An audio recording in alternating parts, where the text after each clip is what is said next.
rotate your camera. What does that mean?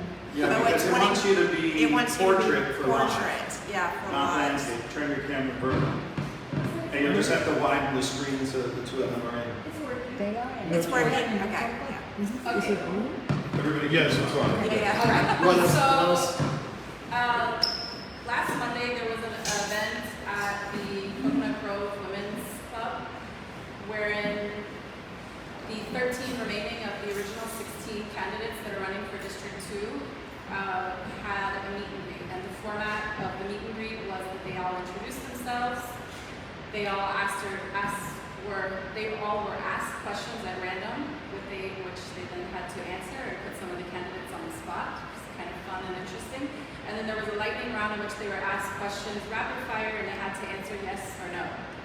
And of those candidates, I found that there were a handful that seemed a little stronger than others, and I reached out to those that Claudia hadn't contacted to come, and these are the two that graced us with their presence. And so Christi Tasker, James Torres, you already know from the DNA, and I'll let those people themselves. Thank you. The other one is a Kensington Park, and I think that alone already is a hint. Who cares? Two people, everybody was asked, I know you did, or at least the ones who thought they are interesting enough. Only Christine and Chase. Go ahead, shoot. So I'll pass it to you to start Okay, us off. perfect. Thanks so much, James. Well, my name is Christi Tasker. I actually live in the Rhodes area. I live in one of the first buildings that was actually built here in Brickell. So that is the Brickell Biscayne building. It was built in 1969, and we have the largest monstrosity in all of Miami and most expensive apartments going up next to us being developed by the OCO Group.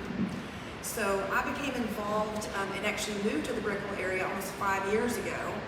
And that project has been going on about 2.5 years, where I've been featured many times on NBC, ABC, being the ones to blow the whistle on them. I'm very connected to journalists who really appreciate me providing them, information and facts, and doing a little bit of the digging for them on the back end as well. And I do believe we are being run by government gangsters. Suarez's own father lives directly next door, so I've made no qualms in calling that out. And I've taken no money or anything as part of this government gangster grifter. I do have a background in business consulting and business development. I actually travel the world in helping major brands. If you just search my name, it's spelled CHRISTI TASKER. You can see some of the brands that I work for. I do not mention them publicly in terms of a political statement, but you can definitely look them up and see. I've gone everywhere from Italy to China to help facilitate relationships, to help our trade associations, and to help us to be able to publicly get what we need on a level, whatever it is we need. So I see many ways that we could actually save money by doing things the right way. For instance, sidewalks, are often, we don't use the correct materials for some of the parts of the sidewalks, where we could actually preserve some of our landscape. Would be much easier for us than replace it, and a lot more cost effective. I've worked with cities and their planning and zoning departments to actually help them procure some of these things, and explain to them, the materials processes, the construction processes. So when I moved next door to this development that's been going up, I immediately, I understand construction, my family's in construction, so I realized that they were doing a lot wrong. And the biggest thing they were doing wrong was the politicians were not communicating with not only our HOA, but they were not communicating with the people. There was no signage, there was no police, and the police that were there were telling our citizens that they were working for the developer. And so, I want to clarify that they are off duty, but they do still wear the City of Miami badge, and they have easily explained to me that they are under the control of the city politicians. That oftentimes they are most frustrated because they are having to call a politician to ask if they are allowed to do something, rather than they know their jobs, they need to be able to do their jobs. And so I began actually videotaping and reporting when these officers would not do the right thing, and have spent many hours not only arguing with Ken Russell, but actually getting projects shut down until they do the right thing. So, and part of the motions that I would make when going to City Hall is to, first of all, do a forensic audit of our budget. I'm not sure if you guys are aware, but there is no forensic audit of our budget, and barely an audit, if you want to even call it that, okay? So in other words, they can't really tell us where they're spending money where. They would give you a big pie chart and a few PDFs and hope that you're satisfied with that. Well, I'm not satisfied with that at all, because I have the police and the fire both telling us that, while it says that we're spending 45% of our budget on them, they don't even have the infrastructure that they need for buildings like yours, who are over 20 stories, to be able to collectively fight a fire in them. So imagine if we had a catastrophe such as 9/11 or anything of that nature. And then being able to give our police the authority that they need to go back to doing their jobs. So they're being taken off the street to protect politicians. Well, why do we need politicians that actually need police security? Because if everyone's happy with what we're doing, we don't need protection from the very people that we serve. Sorry, James. No, that's okay. We have plenty of time, please.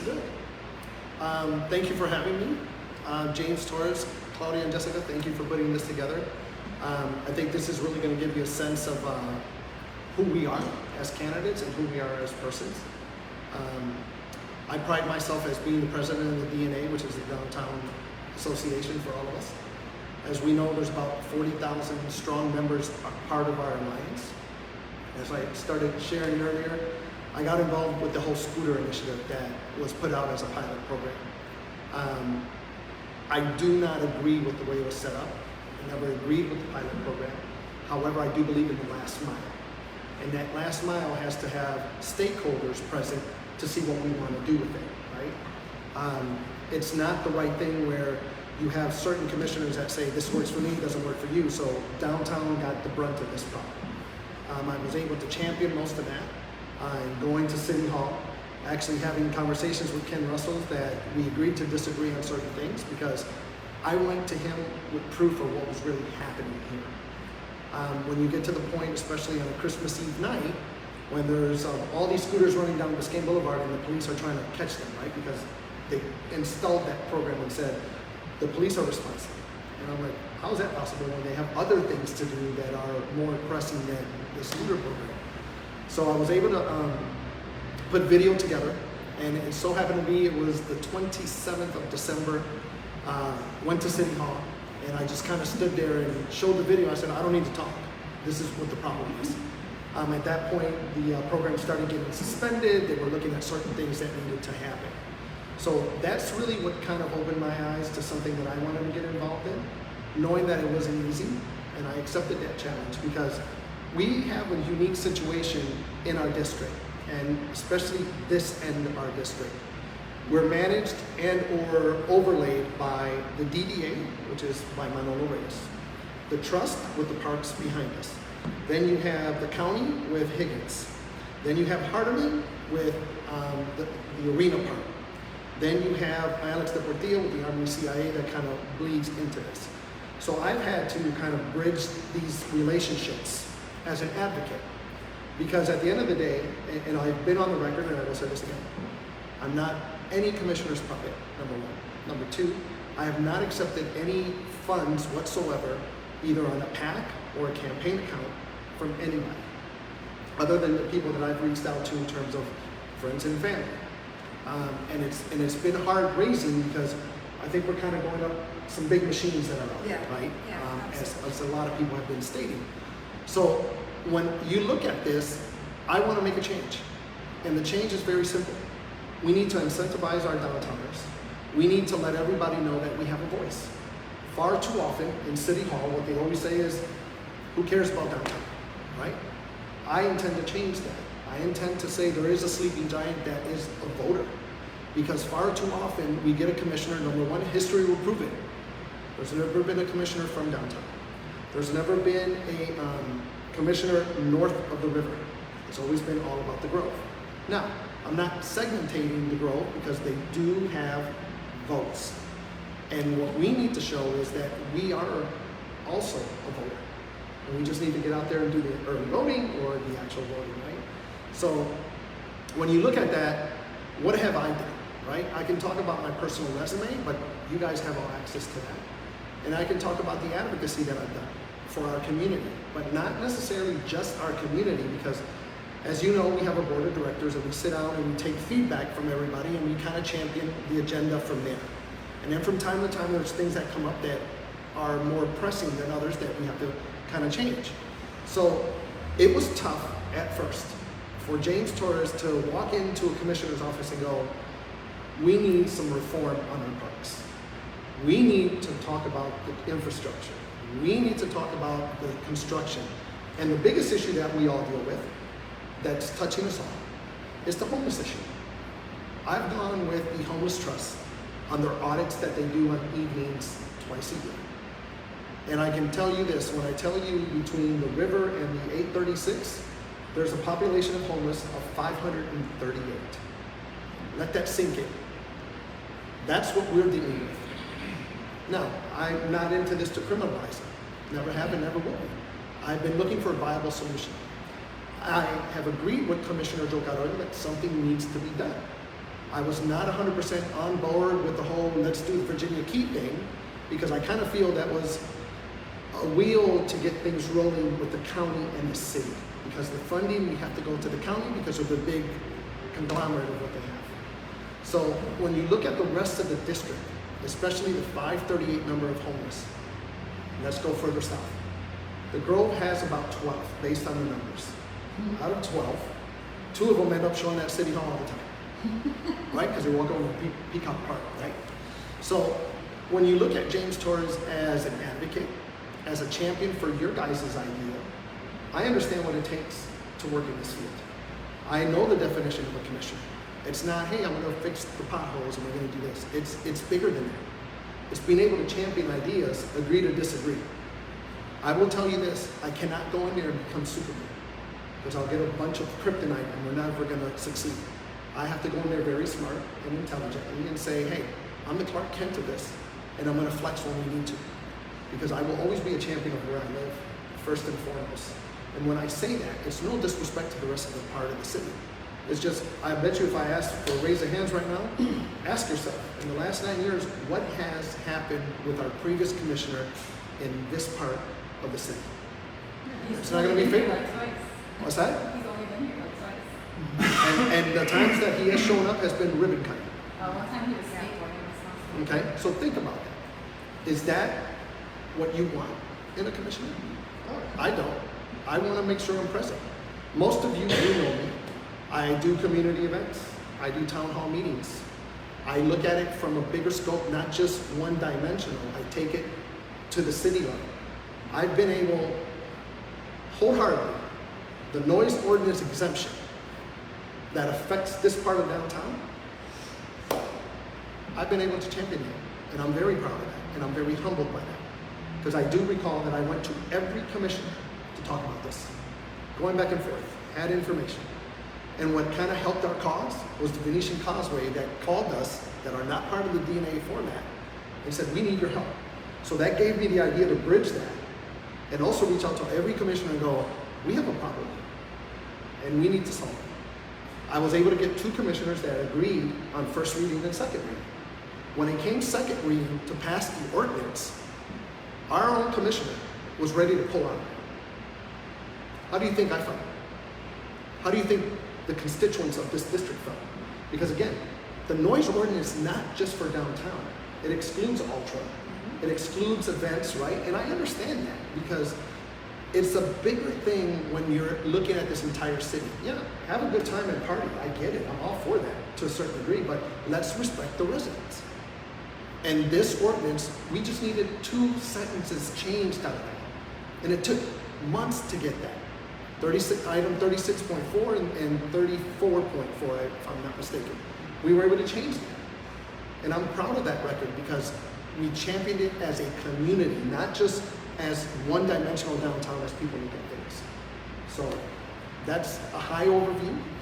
You know, one thing that I'm prepared to have the conversation on that will probably come up is the park, right?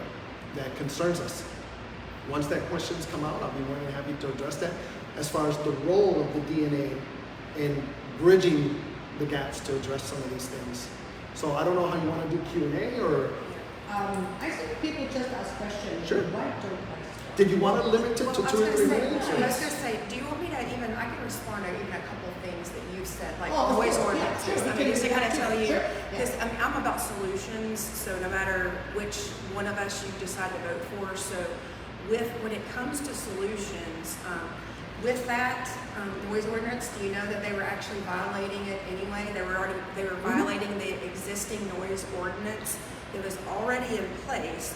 So I actually have a decibel reader because I've planned events before. I used to live in Wynwood, so there's nothing worse than noise in Wynwood. So they had actually violated the noise ordinance on many occasions. So I'm going to highly recommend that you guys get a decibel reader. So I can share that, right? Yeah, So of course. No. So when the ordinance, go But ahead. hold on, I just want to finish. So with the decibel reader, you call 911, you tell them you need an officer out, you show them on a decibel reader the actual code and that they violated the code, and the officer has to be charged with going to the event planner and actually revoking the event license. Okay, so every event has a license, they have insurances, and you simply tell them that you're going to file an insurance claim against the event manager. They will immediately turn down their music, because we have to do this with Volta because the sound actually travels across the bay. So we don't need a politician to tell us already as citizens that it's okay or it's not okay. Things, when you have a noise issue, it needs to be resolved right then so we can all sleep, okay? So I'm saying to all of you, a decibel reader's like $20 on Amazon. Okay, just get one. When they come out, the police are actually super happy because they're not happy with what's even going on there either. And they're like, oh yeah, so when they see that you have it, and I come out and I'm like, officer, I know you're recording, I'm recording you. So, let's try to find a solution to this. I'm looking at code number, I forget the exact code number, but I'm looking at code number in our statutes. It basically says that you guys have to do something about the noise ordinance, and they actually smile because they're happy that you actually know the law that they're supposed to be upholding and protecting, that politicians have told them they don't have to. So, because if you guys are like me, I want to be able to sleep. I don't want to have to wait until I go to City Hall to ask permission to have the noise turned down. And when you've got the decibel reader, you can actually videotape it, and trust me, it gets things taken care of. Actually, did anyone get really awakened by this singing marathon? Yes. Oh yes, absolutely. For me, it was the police officers honking the horn. It was so loud. There was like an MC, and I was just wondering, I said, there must be someone upstairs throwing a monster party. Yes, Was there and just someone motorcycles. Do you guys get waken up by motorcycles on this side as well? Because we get woken up by motorcycles all The the thing with time. the marathon, thank God, it's once a year. Yes, And I yes. think that's something. Yeah. So as we know, you're partially Yeah. correct on Yeah. that. So when the noise ordinance is changed, right, we start having a disconnect between county, because there's a county ordinance that the city can technically follow. So when we reach out to the city attorney and go, hey, this is not being enforced, how do we connect these dots?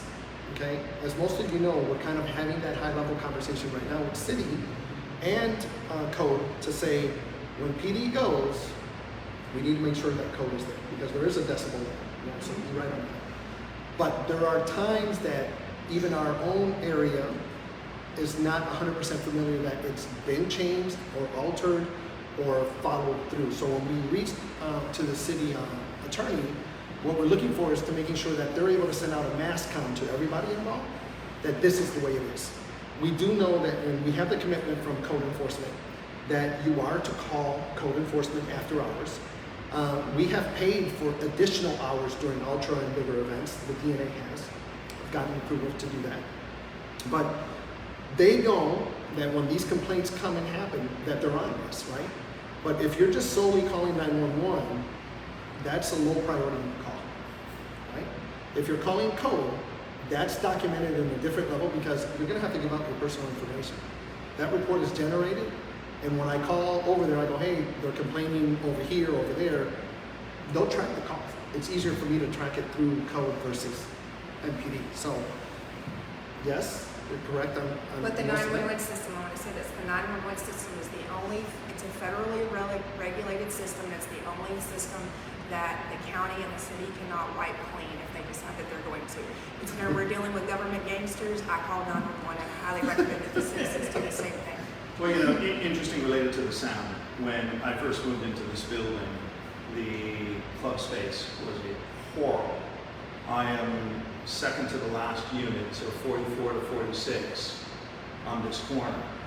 And you can't imagine the bass that Yes. travels all the way up the building into my bedroom now. Right. Claudia and Melissa, just on the other side, Claudia would be like, you're crazy. We don't hear anything. It's not waking us up.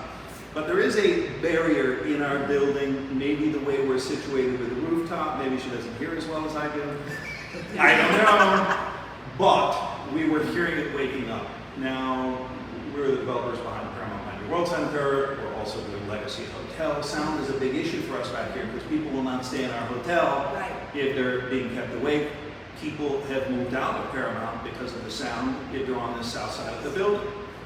They since closed the rooftop, although if you can see the lights coming through, clearly it's a perforated closure. Yes. And still on a Sunday morning or even Monday morning, if I open my sliding glass door, I'm hearing a. And it's here. Why are we hearing that high up at those times? And in addition, that includes your off-duty police officers. Number one, when I called 911, because the noise ordinance used to be great. There was one guy who was phenomenal From code or PD? from code. Okay. Used to be great. Now the guy that answers is indifferent. He Yes. almost is, he has an interrogatory with you. He's a little defensive. What's your name? What's your exact address? But he wants more information about you, and it feels a little hostile, not inviting. Right. So when going 911, non-emergency, then they say, okay, what is it you want? And I tell them, they'll put me in touch with a police officer. And when that call is 9 seconds or less, I'm quick to say, are you an on-duty police officer or an off-duty police officer? Almost always, they transfer to the off-duty. Really? I said, have an on-duty call me back. Yes. That's Because right. I know you're not working for me right now. And it is a problem. I don't know how much control we have over that, but in our district, the idea that police officers are driving their official cars, wearing their official badge with a gun at their side, and we think they're there to protect us, it is an illusion It because is. they're not. That's right. They'll let everybody walk out into the middle of the street. The traffic backs up on Sunday mornings. People start honking their horns. I look down. It is a disaster down there in the mornings. And there are two cop cars right there. If they were on duty, they'd get out and say, guys, you need to move to the sidewalk. You need to get off of this. But the idea that lawlessness, and I think that lawlessness, exists there. I think it exists with these motorcycles. I know that's a nationwide ATVs? problem. ATVs and otherwise, they've destroyed our park. But you know what? They go over the hills, they've destroyed the grass, and they just do what they want. And the police say, unless they're committing a felony in the course of doing what they're doing, I can't do anything. They're not allowed to. They're not allowed But to. right now, I'm fighting a citation for an expired tag during COVID. Yeah. These guys don't even have tags on their No. motorcycles. They're not even of age to get a tag. And the police are not allowed to chase them, pull them Drive over. on by, but me and my car, I get cited. There's a problem with that. Again, I don't know what we can do in our district. I think it's always a little confusing, and I too am confused, and I've worked with Ken and Do others. you know what actually caused the whole motorcycle thing? Because if they get hurt, No, then they there's sue one the. incident where the city was sued because the police officers were actually chasing, coming off the Rickenbacker Causeway around the overturn. And he was a guy who basically flipped a motorcycle over with he and his girlfriend on it. And so the city got sued, and they use it as I believe it's an excuse because it's a one-off deal. We got to figure out, there has to be some medium. If they're destroying our park, doing donuts on our grass, and a police officer is watching it, Especially when they people have are to be there. able to They're not even allowed to enforce. surround them Did you When know they're going that? the wrong direction on Biscayne I was gonna say that's if Boulevard, they're going the wrong direction. they they're killed going the down dog sidewalks. of a neighbor Yes. right up here. So They're going down sidewalks as well. They've It's- almost had people going Yeah, down So sidewalks. it's too much. The problem really is the police seems to me here very passive. So Yes. let me answer that a little bit. Not because you- passive, they're paid. Let's be real. They're paid. They're being paid by other people, and that's what he's saying. They Well, do the not- motorcycles aren't Yeah, paying them. No, but they're scared of them. no, but I'm talking about that. But they're They've off duty. been told Yeah. to stand And so down. we're thinking, yes, they're told to stand down no matter what, and they're definitely standing down when they're not on duty. And I believe a lot of them are also tired.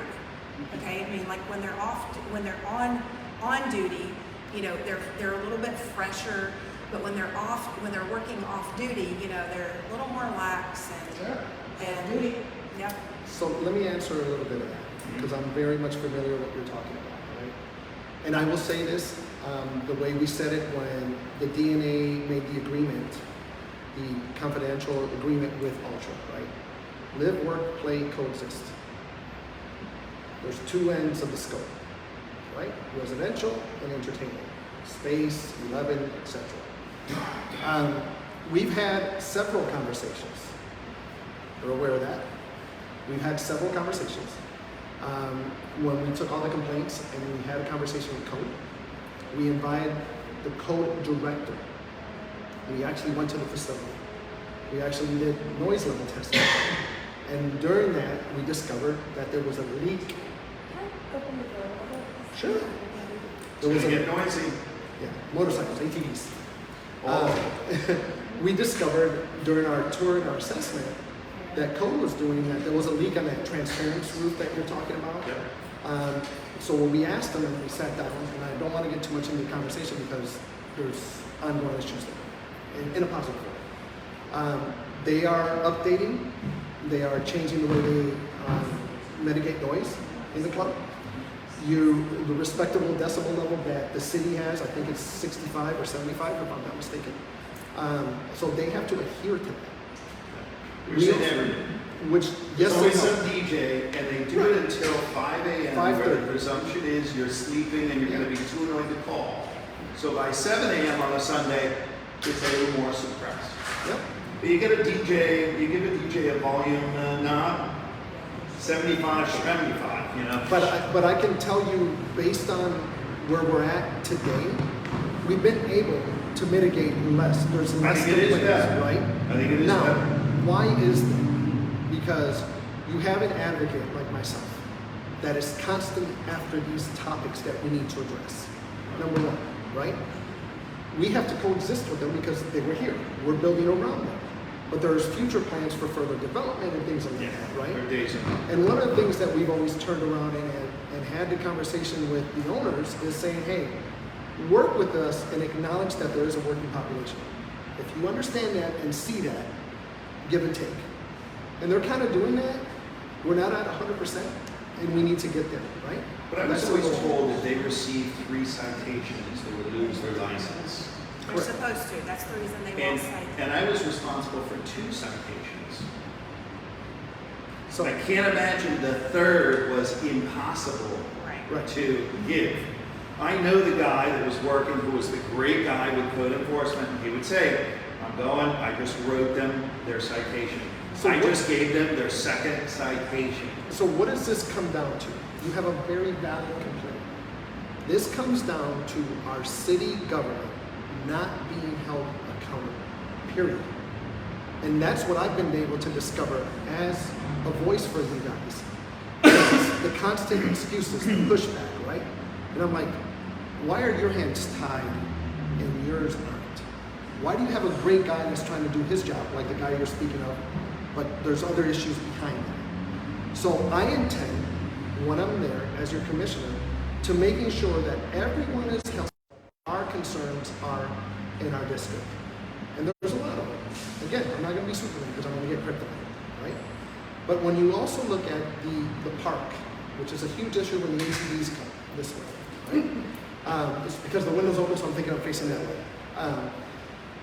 We know there's a stand down order, and it's not just Miami-Dade, it's a Florida thing, right? But there are ways to combat that. And I've been able to turn around and reach out to PD, and I think you might have been present at one of the meetings that we had with them when we talked about that. I've actually gone to PD when they tell me, well, we don't have the right equipment, we don't have this, we don't have that. I'm like, listen, we will pay and or donate the following. You know those big boards that construction use with the arrow and all of that? Those We boards? do a lot of it. Okay, you do, right? So I said to them, the noise ordinance is in effect. Why don't we do a situation, North Biscayne, South Biscayne, put these out there, make sure you have assets and resources available, meaning the PD that are going to be along Biscayne, knowing it's a long weekend or whatever we know when these ATVs are coming down, get every interagency involved, because 9 times out of 10 they start out in Davie, head down, Kendall, they all come down here because this is where everyone wants to be. If we notify and say, hey, be aware and have my assets, my MEPD or other agencies, we can combat the problem, right? Because I remember about a year ago, we championed that idea with our previous commander. And if you do recall, Biscayne Boulevard was lit up with PD all up and down waiting for them to come. They were actually going to do a rolling and closing roadblock.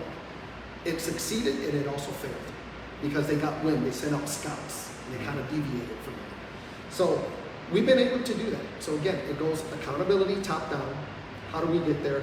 These are great talking points, right? But where's the action piece?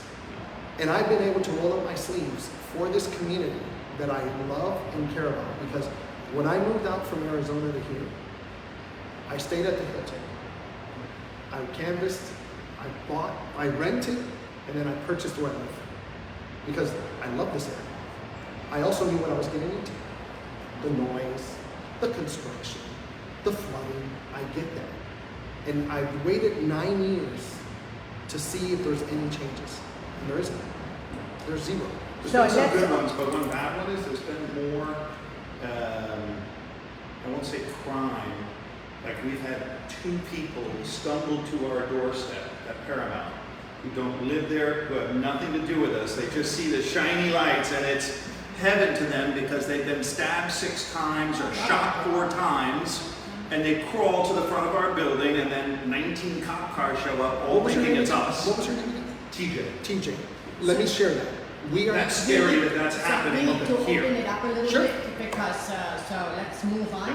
Would you like to ask a question? I just moved to this area. So Welcome. I know absolutely nothing about Miami politics. So I am going to certainly check the Florida after this is over. You got it. But otherwise, I'm happy to ask questions. I honestly just don't know that. Perfect. So let me answer this because this is something that I want to do, right? When I take office, Please, answer too. yeah, please. When I take office, we know we're in budget season. I'm all about the police. I get it. I love it. I'm there. But I think we need to reallocate funding because the mentality that you have is we're this way, not this way. So our coverage is less. The numbers that they give us is like a 4-to-1 ratio. It's not good enough. We need to make sure that we have coverage, sufficient coverage. One of the most underserved areas of coverages will probably blow your mind. The Marine Patrol, which is a huge problem. They cover an area all the way pretty much from Elliott Key all the way north, right? Like, again, you're telling me that way, thank you. Again, I'm backwards, right? So I intend to review that and making sure when I sit down with Art Noriega and doing this forensic budget study, where's this really going? It's How called do we do forensic it? audit. Audit, right? It's called Would you like to? Yes, chime in? yes. And then we Yeah. move on. Yeah. First of all, everything we're dealing with is about the police. They have no authority. The very first thing I'll be doing is motioning for all politicians in the city of Miami to be limited on the amount of security and the amount of police that they can actually pull off of the streets, because that's what they're doing. Okay? So it will be a limitation in the amount of security a politician can have without consent. Okay, right now they can take, if Francis Suarez wants the 7 officers that he has to go to Davos, he can take 7 officers off of our street, go to Davos, and he does. Okay, he doesn't leave his house without 7 officers. Okay, same with Ken Russell or any of the rest of them. They can ask for whatever they want. Okay, We see this from Joe Carollo. yeah, so when he Joe goes to the bar. Carollo, he gets officers to protect himself, Yes. okay? So the root of it starts with the officers. They have zero authority. They have zero authority to pull a motorcyclist over. They have zero authority to pull a four-wheeler over.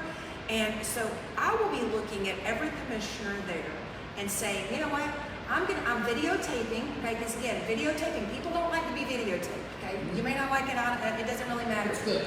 Because I'm transparent. And guess what?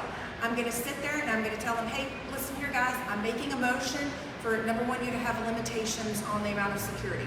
So that way you guys can see for yourself who, I mean, obviously that's gonna be on public record, but I'm gonna take clips out of our meetings so that you don't have to watch the 3 or 4 hours of meetings. And so that way you can see, just like in the fire round that we did in Coconut Grove, you can see exactly what the commissioners say and what they do. And I'm not gonna make any qualms. I'm not gonna go in and try to pretend to like all of them, because I'm probably not. I'm gonna put them in a position of, hey, do you like motorcycles coming by your house at 4 o'clock in the morning? Okay, good. Because if that's what you like, I'm gonna make sure it actually happens for you, okay? So do you like truckers coming down your street at 4 a.m.? Because this is actually what I've done already, okay? So do you like truckers coming down your street? Because if so, I've got a guy that owns a trucking company, and guess what? He's offered to do a drive-by over and over and over again. This is what I tell Ken Russell, okay? And if you don't stop, we are actually going to barricade the street, because you don't own the street, these people don't own the street. There's more of us taxpayers that own the street in the high-rises than this one Joe Schmo down here that's gonna get a vote, okay? Period. That is the way the government works, okay? So when we give our police the authority to actually do their job, none of us will have noise issues. We won't have motorcyclists running our streets, and we most likely will not have the crime that we're dealing with. And the next thing is, when we do have off-duty officers, I'm going to request that the off-duty officers have to wear a completely different uniform, and that it is transparent on their website so that people actually know. And they're not, it can say ambassador for the city of Miami, but they will not be able to say that they are the city of Miami police, because it's very confusing. I've had to explain to my neighbors time and time again, from older to younger, doesn't matter how old they are, they literally think, but Christi, the police, they're all in. I said, you don't understand off-duty from on-duty. That's the reason we have to call 911 to get the on-duty officer out. They're actually not even supposed to send an off-duty officer when you call 911. So if they are, that's actually, you should ask for their badge number right away, and that's the other thing that I want the public to actually be informed. We have 311, and we have a way to contact and keep up with tickets from our government that's not being done. And we also have a way, whenever we interact with an officer, you video record. You let them know that you're video recording, because they're video recording you, okay? If they're on duty, they're video recording you. So you tell them, officer, I know you're recording, I'm also recording, just want you to know, may I have your badge number? And you know what? The really good officers are really happy that you ask, because they want to do the right thing, and they need the public, they have told me, they need the public to hold them accountable so that they can then go back to their bosses who are trying to twist their arms to get them from doing the right thing for us. So it's actually, that many of them have come and told me it's very helpful when we do the right things, because then they can tell their boss, you know, hey, I had to do it, and that's for my badge number. And another very important thing is, because I think one of the biggest problems we have, and it doesn't matter if you sit on that board or you sit on that board, Miami is too big. We need more than 5 commissioners. Yes, I agree with you. And Everyone voted unanimously that we needed that during Yes. one of the questions during the rapid fire. Yeah. So let's talk about that, right, briefly, right? A community of this size, or a city this size, as population grows, we know it's growing, right? I don't see why not we can't get to 7, right? But unfortunately, the maps have been drawn, and I know there's some litigation going on, or whatever the case is. But today, with what you have there, you're not going to get consensus to change that. We are going to have to be very vigilant and watchful as we start growing in population in turn, probably second term, year 7 or 8, give or take. You're going to have to raise your hand and go, let's talk about redistricting now. Because remember, it's every 10 years, right? So That item is not going to be affecting us today. Well, but it needs to actually be. can. It's in the litigation, so that's an untruth. That is an untruth. It is actually in litigation, so the people can actually speak up. If enough of you actually show up at City Hall, it can be redone.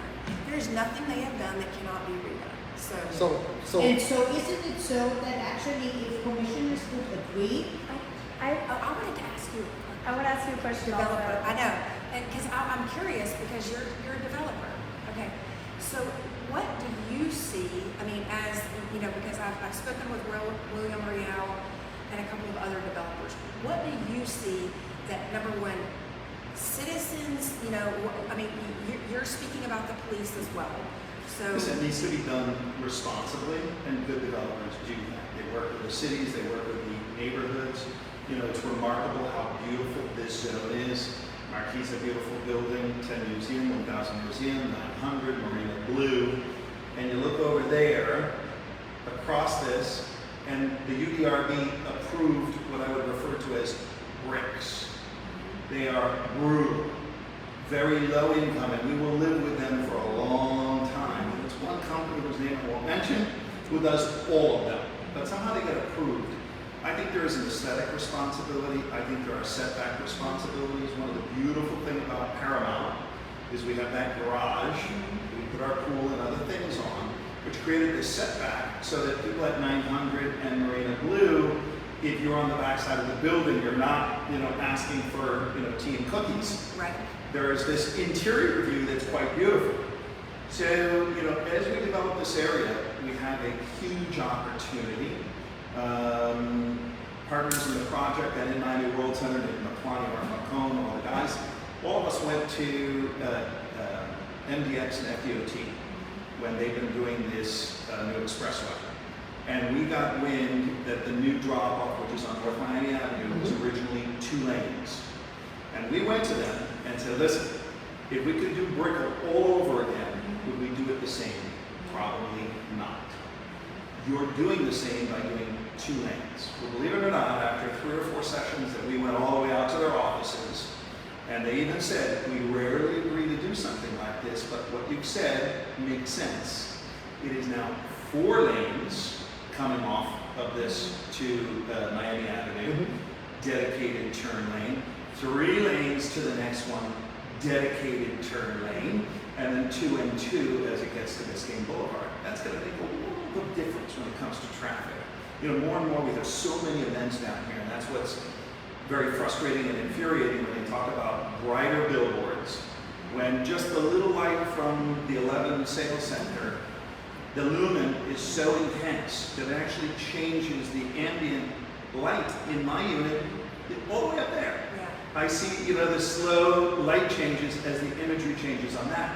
When I walk, I see the arena reflecting on Marina Blue's glass. I imagine if you live in those units, you're seeing something. So the idea now we're voting on whether or not the Peace Master will be voted for these massive electronic billboards is insanity. The idea that we would change the hours here from 10 to 12 is insanity. There have been times where I've called our friends 911 saying, I'm at the exit of my building and I cannot get out. Right. I've sat here for 10 minutes. There is no entry point. It is not moving. They're stuck here. And by the way, most of the time it's what the police officers think they're doing to help us by redirecting traffic actually really hurts us. Right. It kills us. But all that being said, you know, there has to be some tempo and rhythm to the number of events, the times at which we do them, the frequency at which we do them for the benefit of the residents down here. Because if it's done wantonly as it has been, it just becomes excessive. There's constantly people in your front yard, there's constantly honking horns, there's constantly police, you know, doing their thing. And I like police, actually. Yeah, I think they I do an love amazing them. job. but this is really I love the the police. problem we have, because we are It's gonna not the have policemen. I whoever want to make it does clear. This is How not the are you policemen. fixing this? It seems to me Yeah. 4 commissioners who really don't care about downtown. So Correct. how, with only 5 commissioners, including whoever it is, how can you make us a priority when they basically have very other priorities and they scratch the back of the other person as long as that person does their little thing? And downtown seems to me always the one which is all by itself. I think the voting voice is the only thing to listen to. Well, We gotta show up to the meetings and we gotta vote. well, the thing that I think makes the biggest difference is not only, you know, your one commissioner, but also the way the commissioner frames what we're trying to get done with the other commissioners. What do I mean by that? So if you just go in and, you know, make a motion and, you know, try to make the motion on, you know, in a very politicized way, it's not gonna work. You put it in a way where you say, hey, would you, just like I was saying earlier, would you want this in front of your house? Hey, I know you live at whatever Coral Way. Would you, hey, you want this at your house? Because guess what? I have a whole group of citizens here. Matter of fact, they're out here right now.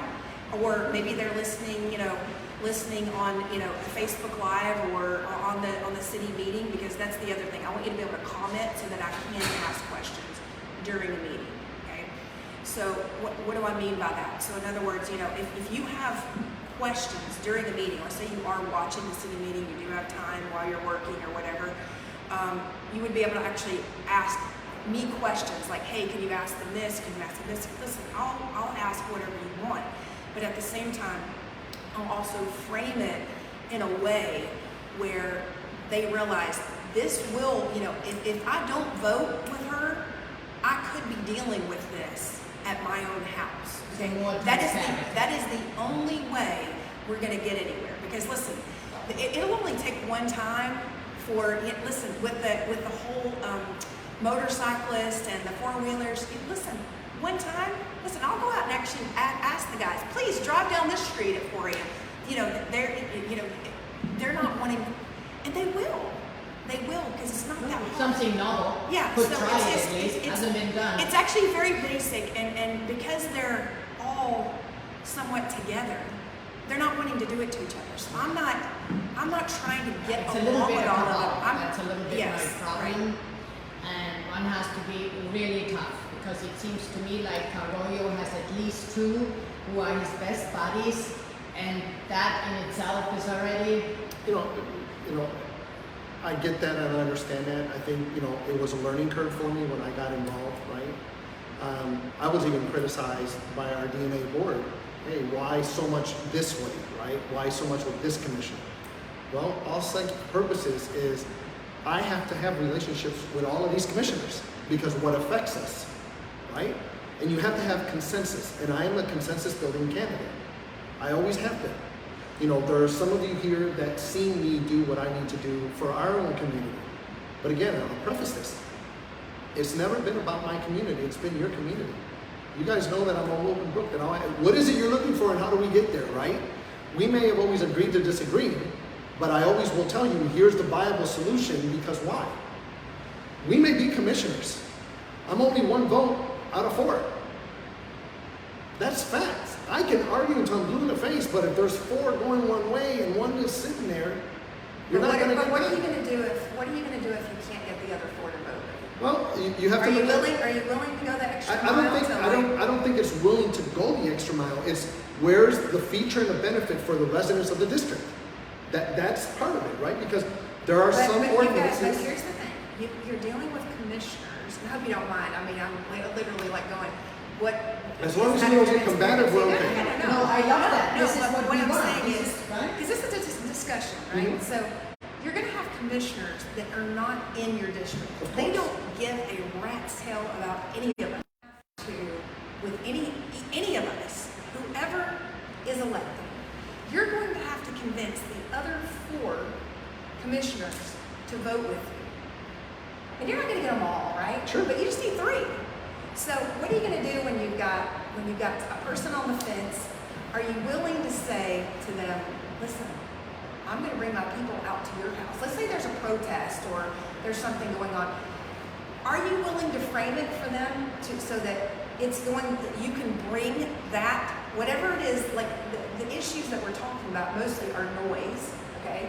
We're talking about noise, and we're talking about traffic, and we're talking about motorcycles. And homelessness. And homelessness. Those are the biggest So things guess in this what? We load up the homeless and take them down to their street, okay? You can't be that radical. You can. Okay, I'm that radical. Okay, Okay. so But- just so you guys know, I I have already spoken to some of the homeless people on the street, and I have offered, and they are willing to go and do it, because you know what? The NGOs are not taking care of them. They're lying. Where is that 50 million that we? Yeah, exactly. Where's that Thank going you. every year? Yeah, exactly. Talk Where to is Ron it Book going? at the Homeless Trust. Where is it going? Well, That doesn't let's, usually I was involve gonna say, Right. quit talking about it, quit talking to them and audit them. That's what I wanna do. I wanna audit the homeless trust. I wanna audit the NGOs that are supposed to be taking care of the homeless people, because it's not matching up. They are taking their social security numbers, they're not letting them in one house or the other, they're giving away their beds. If they say one thing to the workers that the workers don't like, the workers are also politicized, okay? So, you know, if that one homeless person, you know, didn't walk the line, then, or maybe they weren't in, they came in at 7:01 instead of 6:59 when they're supposed to be there, they're not letting them in, and they're giving away their beds, and they're never allowing them back in, but yet they have their social security number, so they can't go anywhere else. So I have a question.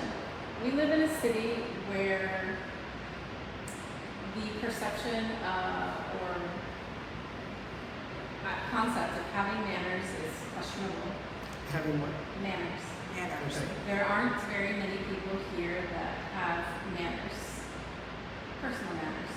They litter and they don't think anything about it. I find it absolutely disgusting. We also live in a city that doesn't enforce that. We also live in a city with a lot of people that are walking through a good, 20-block radius of downtown Brickell, where there are not trash cans on every single corner like every other civilized large city. Why aren't there trash cans? Why has that not already happened? I don't know. And also, why do we have police officers that do not enforce the utter lack of manners that exist here? Not just with the trash, but also with the guys that drive. They want to address the guys on the motorcycles, but you never hear them talk about the guys with the Ferraris and the Lamborghinis that are trying to give everything they've got at that one red light. And that is a violation of the sound code. It's also a violation of the Florida State sound code. And So let me give you a brief answer on that, right? So you have the homeless issue, which adds to this issue. We have regular Miami citizens who roll down their windows and they throw shit onto the street and into the water, and they never once get a ticket for it. Right? And I think that they should be ticketed to death until they learn. We have asked for trash cans that should be placed strategically throughout, instead of the bags that are picked up and they're kind of sitting in the corner. It doesn't work, right? Because you have a homeless that's going to go through it again, and it's going to create an issue, right? What needs to happen with that piece is that the DDA, especially in this court, the DDA needs to be held accountable on the dollars and cents to reallocate and giving us those services, along with the Department of Public Works. Because there are two entities, as you know, that DDA should be doing things for the court. But the high overview and the overlay is the county. Department of Public Works should be out more frequently. Ask yourself this: when's the last time you seen a street sweeper down so many streets in our court?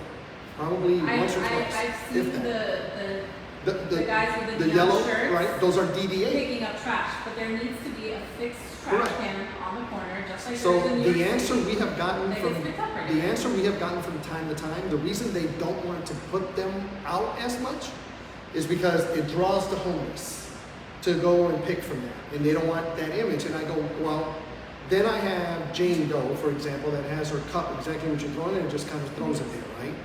Yeah, there are ordinances against that, right? So that needs to be enforced. So that goes right back to how does the DDA connect the dots with Department of Public Works and police safety on some of these things. It's not an easy fix, right? I can't go in there and be radical and go, oh my God, we need to do this. You can't do that. You have to look for a very viable solution and address things. One thing that I'm very good at, and you guys mostly know this, is I hold town hall meetings. And I ask for what is it you guys need and how do we get there? And I'm the first one to go in there and roll my sleeves to these commissioners, because in this campaign, what I've been hearing that I don't agree with is, hey, I'm an advocate and I champion and I do this behind the scenes. I go, okay, why are you afraid to go in front of the scenes? I agree with you. And There's a lot of to that, put, yeah. there's a lot of that. Well, I mean, James, I mean, here's the deal. How many people did you guys invite? I think there was like 6. Okay, and so you have 2 sitting here. Enough said, on even that. I mean, so. They know, I mean, statistically, the bread of commissioners has been buttered in Coconut Grove, and the majority of the voters are in Coconut Grove. However, downtown Miami now has a lot of residential units that are not being filled solely with New Yorkers that fly in the wintertime. There are now people living here full time that have moved from many states during the last couple of years to enjoy everything that Florida had to offer, and they've decided to stay because it was better than wherever they came from. Let me agree with Will that. they be Well, participating? let me Go ahead. discuss the trash. Okay, so trash when it comes, we actually had trash put up actually on South Miami Avenue and right in front of Alice Wainwright Park. So trash cans can be put up if enough people say something about it. It can be put up, and we just stayed on them until they actually put one at every end because people were littering on their walk, you know, throughout the park. So, you know, but I will say this, some of the things that the trash cans themselves are not made of the correct materials, they're rusting, so that's the reason they don't want to think. It's very easy to have gotten the correct materials the first time. I mean, I see as the manufacturing side of me, because, you know, one of my businesses, we manufacture furniture, all types of products to go everywhere. And I'm thinking to myself, not only did they use the wrong product, but they actually used the more expensive. It's not for outdoor use. It's not powder coated, they're just painted. But I can guarantee you, and I've actually done requests, a lot of FOIA requests for our city parks that I haven't gotten, but I bet you anything they actually specified powder coated, and they probably just didn't get the powder coated, okay? But there's no one overseeing it that actually understands it. So those are some of the basic things. I mean, just like, for instance, we paid almost $15 million for trains that are too tall to go underneath our bridges and passageways. So I asked to see, where are the trains? Okay, you guys are telling me you're having to pay for these trains. Where are the trains? I want to go see them. And I got a response back, well, they think they're in China Was that a somewhere. county response? That's Because county and city. Right, because Yeah, county is. well, we spent $7 million, Right, okay? there was Our 5 a culture. commissioners, I mean, it's very clear, our 5 commissioners spent $7 million on these trains. So if you want to know what I really think, I mean, I don't know, because my FOIA request has gone unanswered, but I really think there's some collusion going on there. And, you know, they seemed really surprised when I said, oh, please send me the address in China, because I have a 20-year Chinese visa, and I'll be going there in about 6 weeks. Guess what? Crickets. No address. Okay? Because I will get on a plane and go and find out where our things are. I'm not afraid to. And because where did our almost $20 million go to? Nobody can answer the question. And nobody has the contract, by the way. I mean, we don't have the contracts. We don't know Which is where weird, the money. because Yeah. if you want to submit a bid, there is a process Of that requires course. a contract, and all of this is documented. Yes. So that's interesting. Yeah, my marketing, let's put it this way, my marketing and advertising agency is approved in Maricopa County, Clark County, Nevada, and many other counties, but guess what? You can't get it, okay, keep in mind, female owned, you check all the boxes, right? Locally, I should take priority, right? You would think, like a local citizen, taxpaying citizen, yeah, but it doesn't. I think my camera is soon dying. Okay. And it is already 8:17. Okay. I think, why don't we take just like a minute if you want to finish up, say something. I think it was fantastic. I think both of you come from different sides. Yeah. You have like the little revolutionary Yeah. here, and then we have somebody who That's right. believes with, you know, trying to do teamwork, which is good too, I guess. So we have sort of like 2 different perspectives. So maybe just take a minute to say why you think you will get away with it, and then. I don't want to get away with anything bad. No, I'm but saying. meaning Yeah. being successful. Sure. And the same, you're kind of thinking, and then I think my camera is dead. No problem. Specifically in your closing, if you could touch on how you would keep into consideration knowing that the growth is going to have a very strong voice, and I'm not really sure, I think it remains to be see. It's telling, I believe, that there are a lot of candidates that are not from the Grove that are running. That alone says something, but we'll see how many people participate from downtown. And if that's the case, how you would keep us in mind, being that you aren't specifically in downtown, but you're also not the Grove. Like, how are you going to deal with like the whole? How will you both deal actually with the district as a whole, which is Morningside to the Grove, and and not just only address one crowd? You want 2 minutes on that, or? Yeah, whatever. Yeah, 2 minutes. All time, you guys. Hold on. Oh, please. Billy We're Corgan. gonna be like really Okay. professional now. Let's pray my camera last. Okay, ladies first. So when it comes to making sure that we are taking care of all areas, I mean, I run multiple businesses. I'm used to taking care of various things on a daily basis.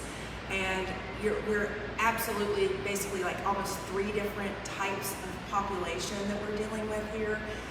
But what I'm really hearing is everybody really wants the same thing. They're not talking about noise so much as they are landscape and trees. I'm an advocate for trees, landscape development, but I'm also an advocate for people in terms of making sure that we are aware of what's going on, aware of any changes, and aware of your rights when it comes to those changes and what you can actually do about it. Many politicians won't tell you that because they don't want, there to be a voice, but instead of assuming that you noticed the posting, on the street saying that something's going to change, I will advocate for that to change. If people like trash cans and you want to try trash cans, I'd get trash cans out here. That'd be an easy thing. Matter of fact, if you guys want to try them, I'll get them out here for you, like right away, okay? Because I know how to do that. And then if you want them picked up, they can get picked up right away. So there is a process for that. It's not that hard of a process. And so when it comes to homelessness, I would definitely have the homeless audited. And again, with the other commissioners, I will advocate for what everyone needs and put them in our shoes, no matter which side it's in, okay? Because no one wants to deal with something in their front yard that could potentially be there, and with somebody like me, they will know very quickly that I will put them there. 10 seconds. My turn? Sure, go ahead. Okay. So, first and foremost, everyone knows that I am downtown. Always have been and always will be. But I look at one thing the way my style is. I'm very diplomatic. Exactly what you said. I like to involve everybody to be a viable solution. I intend to be the candidate and the commissioner that will turn around and hear you first, right? I've done that. I've done that with the platform that I have. I intend to making sure that we unify the district, because right now, when I've been canvassing parts of the district, Grovites are not 100% happy with what's been going on in the last 9 years because of other individuals that have been there. This is an interesting time for downtown. Downtown can win this. Downtown can have their voices heard. And downtown should be in charge of what should happen. And when I say in charge, I'm not saying, oh my God, we have the commissioner from here. I'm saying we should not have abandoned what has happened in the last 9 years in our district. I am pro-police, always have been and always will be. I will not criminalize homeless. I will stand up to our commissioners that are there because, again, I'm not tied to anything.